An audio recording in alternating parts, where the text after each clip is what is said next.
El terremoto de Alaska de 1964, también llamado el Gran Terremoto de Alaska o Terremoto de Viernes Santo, fue un sismo ocurrido el 27 de marzo de 1964 a las 17:36 hora local. Su epicentro se localizó a 10 kilómetros al este de Fyodor College, es decir, a 90 kilómetros al oeste de Valdez y a 120 kilómetros al este de Anchorage.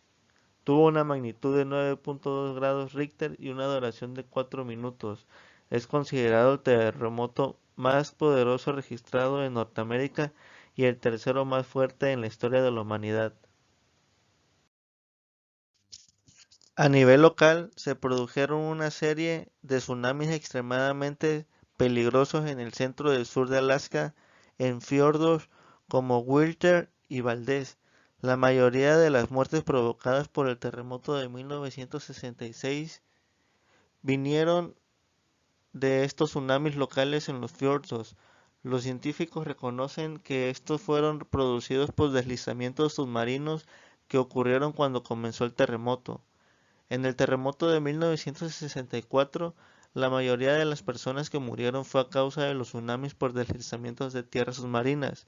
Hay material en los bordes de estos fiordos y si entonces es sacudido por el terremoto, luego se desliza hacia abajo, en la parte profunda del fiordo, generando olas de tsunamis que luego golpean la costa. Y lo que es realmente notable acerca de este tipo de tsunamis es que llegan a la línea de costa muy poco después del comienzo de la agitación. En Whistler, es primera ola de tsunami, fue muy bien observada en medio del fiordo, pero adentro de los 3 minutos siguientes hubo tres olas que ocurrieron en gran parte de Winter, matando a unas 12 personas. Anchorage, a unos 120 kilómetros al noreste del epicentro, sufrió los daños materiales más graves. Alrededor de 30 bloques de vivienda y edificios comerciales fueron dañados o destruidos en el centro de la ciudad. El edificio de la compañía J. C. Penney fue dañado sin posibilidad de reparación.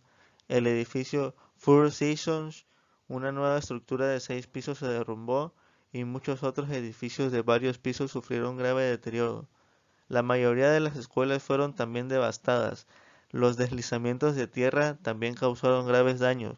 Las estimaciones económicas de los daños parten de los 2.3 mil millones hasta los 6.3 mil millones de dólares. Una falla entre la placa del Pacífico y la placa norteamericana se rompió cerca de Fiordo, College.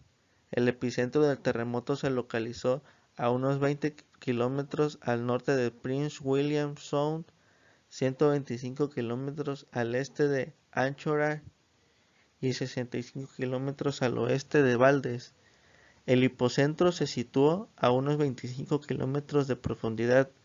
El desplazamiento del fondo oceánico generó un gran tsunami con olas de hasta 67 metros de altura, que fue responsable de la mayoría de las víctimas y de los daños. Se produjeron también grandes corrimientos de tierra que causaron muchos daños.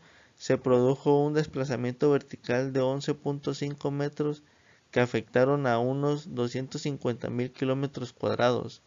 La aceleración sísmica se estimó entre 0.14 y 0.18.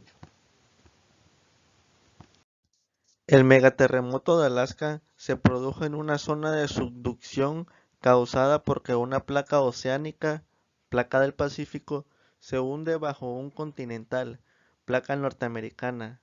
La responsable es la falla de Alaska Aleutianas, una falla inversa causada por fuerzas de compresión.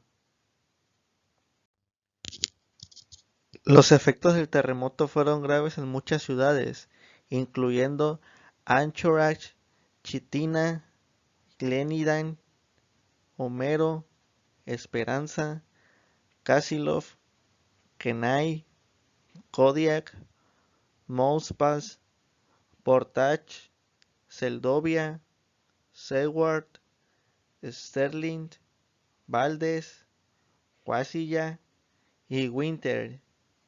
así como del número de víctimas de 190 personas que perdieron la vida, de las cuales 60 fueron a causa del terremoto y 130 a causa del tsunami.